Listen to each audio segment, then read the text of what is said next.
Well, welcome to our latest episode of Leadership and Culture in Healthcare. I'm Matthew, in our podcast host, and we're in Series 8. Series 8 is all about people that have campaigned to make healthcare better, to improve what we do as healthcare providers and influence the government.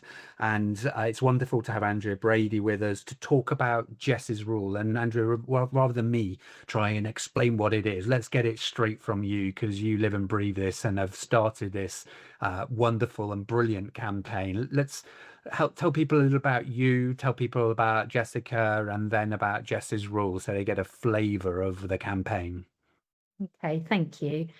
So really, ultimately, I'm Jess's mum, most importantly, and our daughter Jess, when she was 26 years old, which was in the middle of the pandemic, started to become increasingly unwell, which started initially with some stomach problems, which was diagnosed remotely as a UTI infection without any testing, and Jess was given her first course of antibiotics.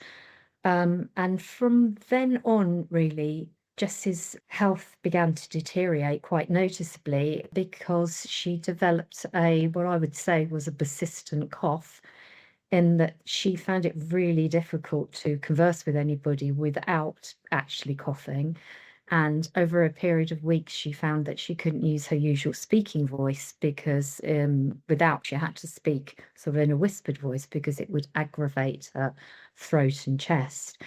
And she then developed a post-nasal drip. And during the course of the oncoming months, she began to vomit in the morning. She had enlarged lymph nodes in her neck.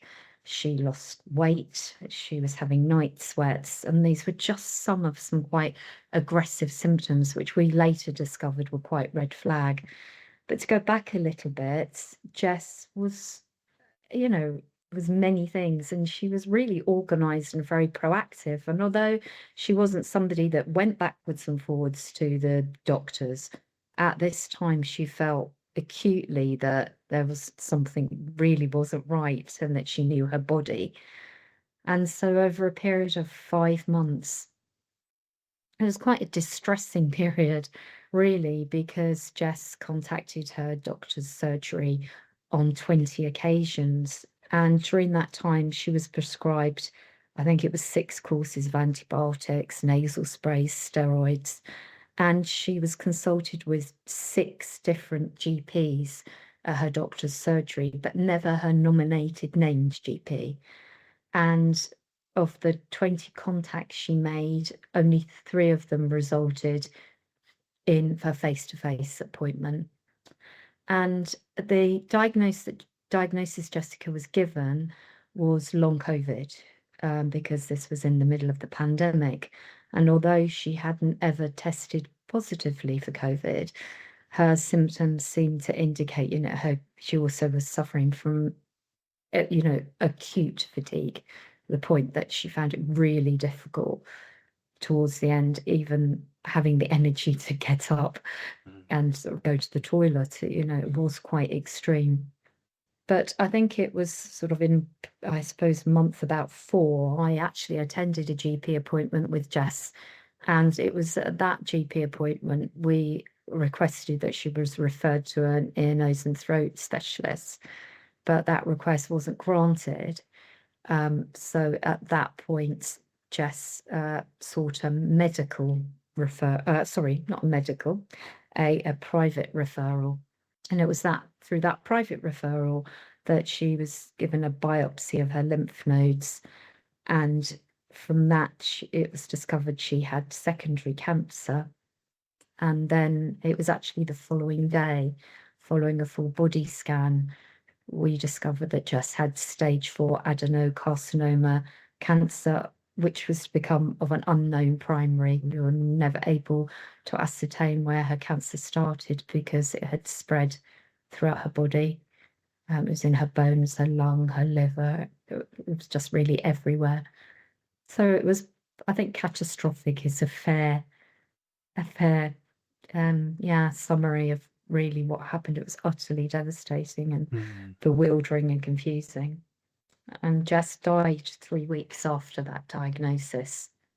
Gosh. So And that's a terrible thing, A, for the family to comprehend, for her to comprehend, because 26-year-old, you can only see your life before you and all the opportunities that that brings. So that must have been, amongst the bizarreness of the pandemic, just so difficult to kind of comprehend and actually plan for as well. yeah, it was pretty horrifying.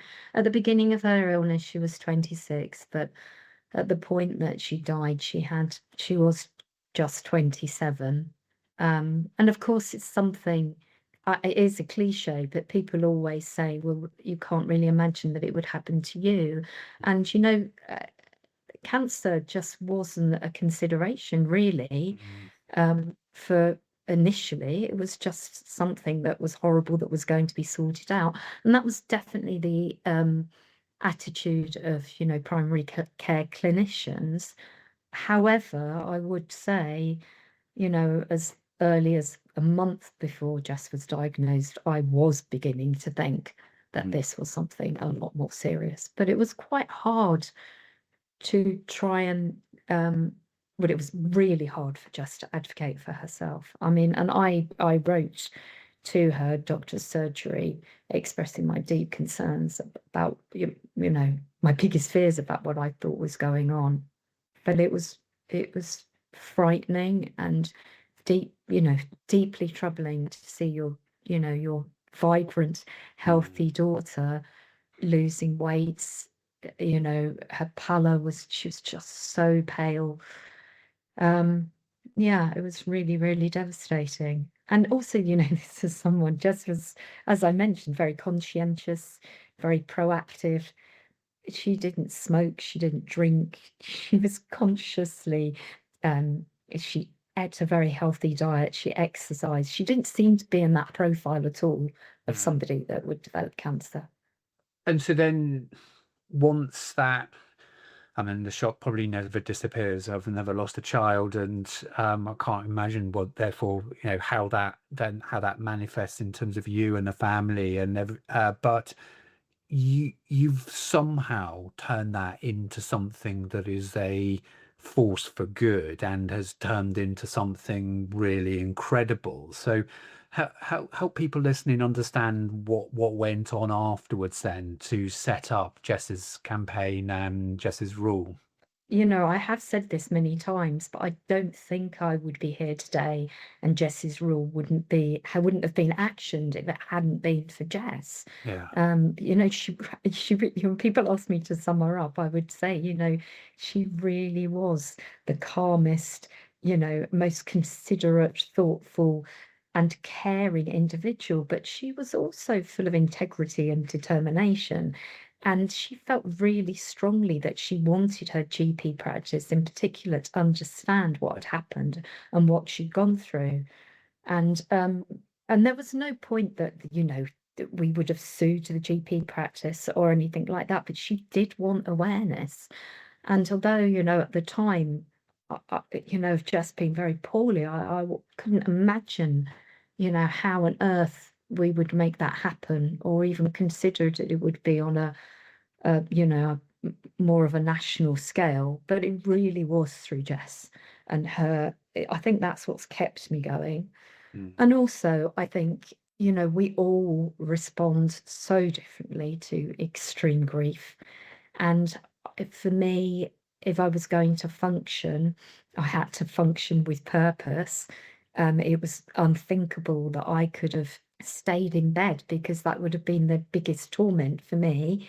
So, I think it's Michael Rosen who talks about the doing cure because he lost his son. And for some people, it really works. And for me, you know, obviously, I grieved for Jess. I still grieve for Jess, but I had to occupy myself. And initially, when we lost Jess, it was like, so what charity can we support and raise money for in Jess's name? But the really tricky thing was, Jess was fractionally too old for young people's cancers. Mm. She was more than 25. She hadn't had any support from the Marie Curie nurses. She was too sick, ironically, to be treated in a hospice. And so when I wrote lists of what, what really would have made a difference, when I first spoke to, I think the first health secretary, that was Matt Hancock, I think I had about 12 points that I thought would really make a difference. And one of them was this, when a patient goes to their GP practice on the third occasion, their case should be elevated for review. Steps should be taken to ensure that this patient's symptoms are sort of thoroughly investigated and proactively, regardless of age or demographic. And then I think I was asked to give evidence at the Health Select Committee's inquiry into cancer services, and I mentioned this sort of 3 strikes when you go in for the third time. And an oncologist who spoke after me said that this was old school training for doctors, that it used to be 3 strikes and you're in. If a patient returns for the third time and there's no explanation and we're not making progress, they would then be referred into secondary care. And it really sort of went, I think I did always call it Jess's. I think initially it was Jess's Law. And then I guess to go back, I think the desperation of what I could do to make a difference. I think it was just one night after we lost Jess, I started the campaign. Jess's Rule: Improve the Awareness and Diagnosis of Cancer in Young Adults. And I think at that time, there was a part of me that thought that Jess had just been horribly, horribly unlucky.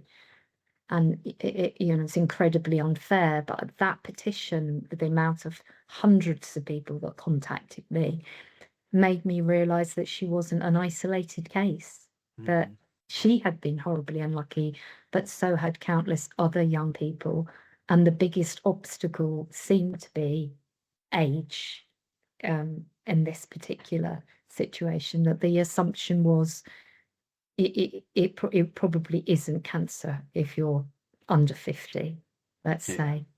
And I think the support for that petition, which quickly had reached 100,000 by the time we had what is called victory, I suppose, and Jess's Rule was implemented, nearly 500,000 people had signed that petition, which is fairly significant, I think, for petitions in the UK.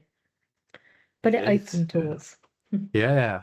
And can I ask you about that then? Because it's fascinating listening to you, because you just said, when I talked to the first Secretary of State, as if that was quite normal for any of us just to go and talk to a Secretary of State. So how did you first kind of get into that political influence in sphere to be able to be next to a Secretary of State, which happened to be Matt Hancock at that time, to put Jess's story and Jess's Rule forward? I think, I think quiet persistence, really. Simon, Jess's father, and we wrote to our local MP, who didn't really do very much, but then we wrote to another MP who did a bit more, who wasn't our MP, but sort of took the reins a little bit. I think I spoke to people at Cancer Research UK, and I wanted to tell Jess's story, and they said, why don't you write a first person piece? So I wrote a piece that the Metro published. And then about 18 months later, I wrote another piece. I think I was an irritating person that didn't really go away. But I did try and be Jess, completely Jess, in that I tried to do it with kindness and integrity and determination, and to be reasonable about it, because it's never ever been an attack on GPs or doctors. Yeah. Because I absolutely know that nobody intended to not diagnose Jess. It was horrible that she wasn't diagnosed, and of course I'm left, and Jess was left with thinking, what if she had been listened to earlier? What were her chances then? I guess the more Jess's story was heard, and the more people saw Jess's photograph, it just became something that so many people related to and people wanted to and felt it was important to talk about. Mm. But it did take a long time and quite a few health secretaries before. I think when I met Wes Streeting, it was in the December of 24, and Jess's rule was brought in the September of 2025. At that point, when I spoke to him, and there was quite a room full of people at that time, one of the things I said was, uh, I don't want to be coming back to another health secretary in 2 years' time. We need a round table of experts to talk about the feasibility of it, the pros and the cons. And actually that was actioned. And I think the biggest concern was making it legislation, making it a law. I think the fear that of being sued, and and all the time we wanted, I worked with the Royal College of GPs, Claire Fuller from NHS England, Mm.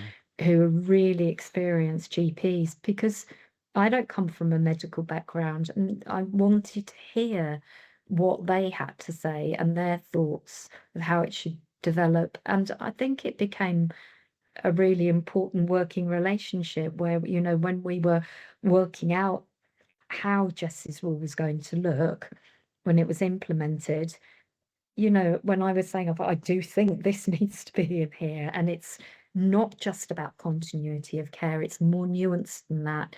There is quite a lot in Jess's rule in the approach. So I think it was important to listen both ways. So I think in the end, I think the petition was started in January 2021, and Jess's rule was brought in September 25. So it was quite a long slog.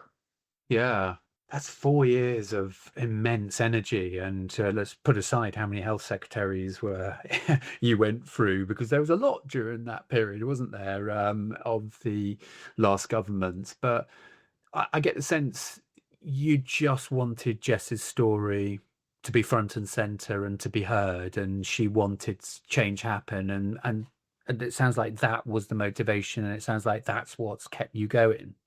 Absolutely. Yeah, a love for my daughter drove me on. And also coupled with that, I began to carry the stories of other parents with me. And there were other young people that were firmly in the forefront of my mind. Absolutely heartbreakingly similar stories. And I began to carry those young people with me as well. So I felt, I suppose I was doing it for Jess, but then I felt I was doing it for so many other people who were diagnosed too late and had gone back on too many occasions to their GP surgery. Yeah. And part of the campaign has been then creating Jessica Brady's Cedar Trust. And when did you set the trust up to provide that support? Because I'd love to hear a bit more about the trust and its impact on general practice, especially. Yeah, so I think when I was talking to Jess in hospital, we had those, which were such an important 3.5 weeks with her, where I, you know, myself, my husband, Jess's brother Hugh, and her partner Alex, we were able to be with her. And during that time, she didn't ask for anything like this, but I said to her, I won't let people forget you, Jess. And I talked about setting up a charity, and it was quite a difficult charity to set up because we weren't gifting holidays to terminally ill people, or it was not concrete. So I think it took about 9 months to actually set up the Jessica Brady Cedar Trust, which is focused on primary care and trying to improve awareness and recognition of how, early diagnosis of cancer. So one of the first things we did while still petitioning for Jess's Rule with the Royal College of GPs, we part funded a learning module that we helped create with them. Obviously, the medical experts were in charge. So that was the first thing, a learning module. More recently, because of requests from primary care clinicians, we've created our own learning module, which is specifically focused on Jess's Rule and what it means for primary care clinicians. And that's going to be linked on the NHS England's website for everything about Jess's Rule. And when Jess's Rule was implemented, we funded the printing and the distribution of all the posters to go out. And we also have trust members that are working on a project which is looking at developing an AI tool that sits alongside, in a GP practice it's a 3-year project to help diagnose cancer earlier as well. And that's presumably to that whole point, the clinician you were sitting next to in a select committee, is there are words, there are warnings, and and I presume that's developing the AI tool to make that an automated approach as well, to really galvanize action rather than wait for someone to ask 3 times. Yeah, yes, the AI tool is quite separate from Jess's Rule. Yeah. And it's really about getting information from the patient and, putting that information in, and maybe, and the thought that AI is going to pick up on things that perhaps a doctor might not pick up on. Joins the dots perhaps quicker than we do humanly, maybe. Yeah. Okay. Yeah. I have to say, I'm not one of the trustees working on that project, so I might have just, it might have been a very poor description of it. Well, we will do a link. I'm sure that's written up somewhere about what they're doing, so we'll put a link of that into the notes of the episode so people can find out more. But tell me about the impact that you've had then with primary care, and so I hardly ever go to the GP, but I had to quite recently. I can tell you, there in my GP surgery was Jess's Rule on the wall, resplendent, quite clear, able to be seen by everyone in the waiting room. So it's clearly working. But what have you found is the impact that people have come to you, and the feedback you've got from people? Well, I think the most heartening, and I think the thing that, because I think the Jessica Brady Cedar Trust and Jess's Rule is directed towards primary care clinicians. That's what we're aiming for. It was never really a public awareness campaign. It was really just to encourage GPs to do what they do best, but to just bear in mind that sometimes that 1 in a million patient might be sitting in front of you, and it might be something that you're not considering, because Jess's Rule, the reflect, the review, the rethink, is all good practice, really, that many GPs do sort of undertake every day. But I think it's just sometimes when something's niggling you, when something doesn't feel right, to really just go, just a minute, hang on, right, that diagnosis, especially if it was an unsubstantiated one, and we've got no actual evidence that's what's wrong with this patient sitting in front of him, to perhaps to go back again, bring them in if they've been seen remotely, discuss with the primary care colleague, continuity of care, all the things that Jess's Rule is advocating.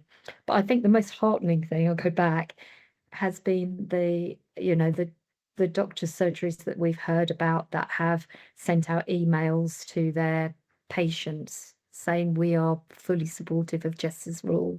On their answer phone messages, when people ring up for an appointment, they acknowledge Jess's Rule. The surgeries that have written to us as a charity and say, we've just done our waiting rooms, our consultation rooms, please would you send us 50 more posters? I think that has been the most heartening thing. Yeah. And I think to realise, as a trust and as Jess's parents, we want to work alongside them. We're not against them. So that has been the most heartening thing. I do think it's going to be fairly hard to measure the success of Jess's Rule, Because when somebody is seen after the third occasion and Jess's rule is running smoothly and it all happens and somebody is diagnosed early, whether it's cancer or endometriosis or any, it doesn't have to just be cancer. People are, they're just going to, they probably won't think about it so much. Unfortunately, we will hear probably when people think it hasn't been actioned correctly. But hopefully, over time, we will begin to hear more stories as well from patients and doctors, from really eminent doctors, Yeah. that I've worked with in the RCGP and NHS England, with them saying to me, I had a patient I saw recently and I thought of Jess and I brought them back in. I thought, yeah, Jess is doing the job, I make myself emotional saying it, but she's doing what she wanted to do. Yeah. So that's pretty Mate, important. and quite remarkable that they're making the difference that you've just said, that what you're describing is it kind of then becomes normal, doesn't it? And it's almost sad that we're talking about making something normal that should be normal. But I guess when we think about other ones, Martha's rule about children in hospital, it's the same, almost the same principle of listen to me, listen to me, listen to me, and if you're not, I'm doing something different. It's the same concept all over again. What Andrea, have you all learned about what gets in the way in our healthcare world of people getting it right? So turn it the other way around. You reinforcing great care, that message of 3 times really think, go back to basics is really good. But what when you look in, do you think actually means that you've had to campaign for this and make this difference? Why are we getting it wrong, do you think? I think a lot of it is presumption. And there is in the training that we've created, there is a section on unconscious bias, Yeah. the thing that, we're all susceptible to all the time, that we're making decisions, making deductions when we meet somebody or something happens based on what we've known in the past. So somebody like Jess walks into the doctor's surgery. She was a radio frequency engineer. She designed satellites for a living. She was articulate. She wasn't an at-risk person with her age, her lifestyle. And that unconscious bias plays a huge part. So that assumption that, of course, there's going to be an underlying reason that is not too serious. So really, I think that big message of, red flag is red flag, despite, regardless of age and demographics. So that, I think unconscious bias is a big thing. And also, I do think that listening, I think as part of the AI work that Simon and our trusty Carl is doing, I think one of the things that's come about in studies, when a patient goes into a doctor's surgery, I think it's between 17 and 23 seconds that a patient speaks for before they're interrupted. And many patients don't go to the doctors very often, like you just said, and I don't either. And when we do go, we might be feeling a little bit anxious, a little bit, oh, I don't want to be wasting their time, but you kind of know that you need to get to the bottom of something. So a lot of people are really considerate, and perhaps we don't always say everything we need to say during that consultation. So again, like inviting a very open, honest conversation. I'm not saying Jess did that, actually. She was a great writer of lists and was very, very clear when, I was in awe of her. And on the one occasion I was with her when she had her face-to-face appointment. So she wasn't guilty, shall we say, of doing that. But I think, I completely understand that we can't overwhelm the system by referring people out for tests here, there, and everywhere, um, just on a whim. There has to be a reason for it. But I do think, I hear a lot of mothers saying, I knew there was something wasn't right, or older people saying they knew there wasn't something right. And that thing that there are two experts in the room, the medical expert who's had years of their training, and then there is the patient who's an expert in their own body. Yeah. And I think it's important to remember that and to look at the whole picture. And it's getting the right environment where you can fuse the expertise and the message and the knowledge together to come up with something rather than work against it, as you say. If you're not given the time to explain, you can immediately go down a whole lot of assumptions and presumptions that actually could be very wrong, couldn't they? And I was taken by Melissa Mead, who talked about William, her son, who died from sepsis and has done an incredible campaign. That she also talks about the human factors when things go wrong. The fact that GPs will be busy. If it's 4:30 in the afternoon when you see them, they'll be thinking that, well, in her case, well, how am I going to get this tested? Other things were going on with the GP in her situation. And have you kind of looked at that element to say, actually, sometimes we design our services and our support not to get the best out of our professionals as well? Definitely during conversations and discussions that has come up. And I guess also, I guess part of that is the fact that we are all fallible, aren't we? We don't always get everything right all of the time. And I think it is okay to go back, and one of those eminent doctors I was talking about said because of Jess, after a consultation, they decided to phone a patient after later on in the day because it had been playing on their mind. And she said, oh, and the patient was really understanding and didn't mind. And I said, I'm absolutely certain they wouldn't have minded. They would have been so glad that you had taken that time and consideration to reflect. And yeah, I mean, it's a very time pressured. There's so much going on during a consultation. I don't, it's not something we're not medical experts. We can't really contemplate how difficult it must be. But I do, listening is absolutely key. And also something that's also come up before is coding on patients' records. So, for example, with Jess, it would have been coded that she had long COVID. So therefore, moving forward with the other GPs that saw Jess, that assumption carried on instead of going, oh, whoa, let's just go back to the drawing board. Let's start again. It kind of just embedded that unsubstantiated diagnosis. Yeah. And rather than saying possible or, unconfirmed, to make that kind of question as people come along. Yeah. And you talked about being delighted that people have come to you and said, "Oh, I want more details," and we've implemented, etc. What's your sense of what's the good ingredients in cultures and GP practices that allows them to get on board with this as a campaign and adopt it as normal versus maybe perhaps others that are more resistant? What's been your thoughts on that as you've seen Justice Rule implemented?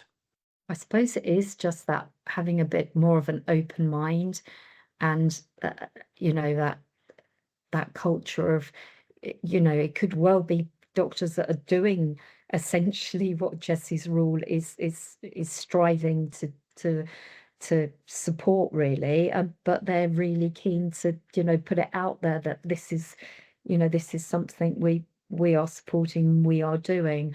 I think obviously I can't get into the minds of the people that probably feel a bit more. I don't know if it's threatened. I don't think that they would be threatened by Justice Rule, but just a bit like I am the medical expert. I don't need Justice Rule to do my job. Perhaps I'm not really sure, really, what the thinking in being less open-minded. Mm. Um, I think the many messages that I've received from GPs and doctors embracing it, at the time that it was introduced, there were lots of doctors on social media and different groups that were supporting it. The Grace Kelly Cancer Trust, Endometriosis UK, Brain Tumor UK, and then individual sort of GPs that have quite big followings were saying justice rules come in. Yeah. It's like, I'm afraid I don't really know the answer as to why. Some do and some, yeah, yeah. Yeah. Well, if we could, if it was easy to kind of say this is the way we're going to do things, and we knew it was going to be implemented like that, the world would be an easier place. So we're all Mm. humans at the end of the day, and we react differently.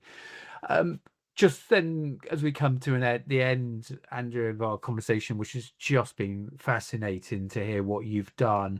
What's your hopes? What's your hopes for the campaign? What would you like it to achieve and continue to achieve as it goes forward?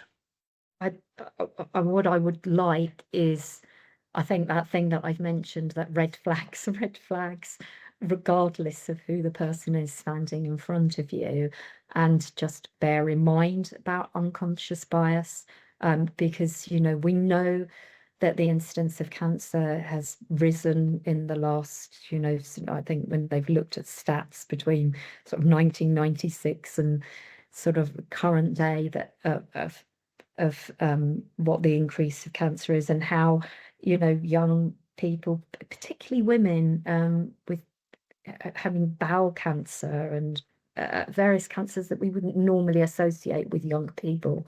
So I think that just that thing of just keeping an open mind, of rethinking, that three strikes and we rethink. If as many doctors do that and do just question, could it be, and what could I do in order to establish um, or rule out the worst case scenario at the earliest opportunity. I think that's the thing. And also, that the unexpected thing has been sort of internationally, from Denmark, New Zealand, the United States, um, people, oncologists, doctors contacting us, talking about introducing justice rule there, and also campaigners wanting to introduce it in Scotland and Wales. Recently, it was introduced in the Isle of Man, just in March. So at the moment, it's just in England. Yeah. So I think if it can just be something, that open-mindedness to think again, that would be a really good legacy for Jess. Yeah. And I think just a private observation on this. My father's in hospital at the moment. Bless him, he's very frail, um, and I was just whilst he was having something done to him in his room, I was looking at the posters on the wall, and I noticed, and I don't know whether this is from Jess's campaign or from Martha's Law, but they had introduced in their hospital the same three-stage segment about, if you're not happy, talk to so and so. If you're still not happy, please raise it to this. If you're still not happy, this is the number where we will immediately respond to. And I don't know where the genesis of that thinking had come from, but again, a really lovely reminder to empower patients and their relatives is just don't accept. If you're worried, don't accept it. Push and ask and raise it to the right level. And that's what you've been doing in the campaign, isn't it? That just don't accept what's in front of you if you're still worried about it. Yeah, absolutely. Yeah. And I thought, Andrea, you just said something which I hope Jess's campaign would be therefore successful. I think we should turn that round and say, out of such a tragedy of Jessica dying at 27 and the campaign being launched as you described, it's already successful. The fact that it's clearly, and I know you said you can't actually track this empirically, but it must be saving lives that GPs are calling people back and being preventative and saying, I need to rule that out. And just what an amazing legacy for what sounds like the most wonderful human that your daughter was, and what you and family members have borne out of that tragedy. There, it is making a difference everywhere. And wow, I think we should be thanking you so much with the trust and the family, and of course with Jess, to say you've got us back to the fundamentals of making sure care is delivered in the right way, and we do it right every single time. That's the legacy, isn't it? Thank you. What a lovely summary. Really, yeah, that's a really heartwarming and lovely perspective, and I will take that with me. Thank you so Mm. much for allowing me to speak about Jess's rule and importantly, Jess. Oh, Andrea, it's been an absolute pleasure to hear more about Jessica and her impact and the impact that you all will make. And thank you for so much doing what you have done to make healthcare better. And thank you for joining me on Leadership and Healthcare and Culture. Thank you so much.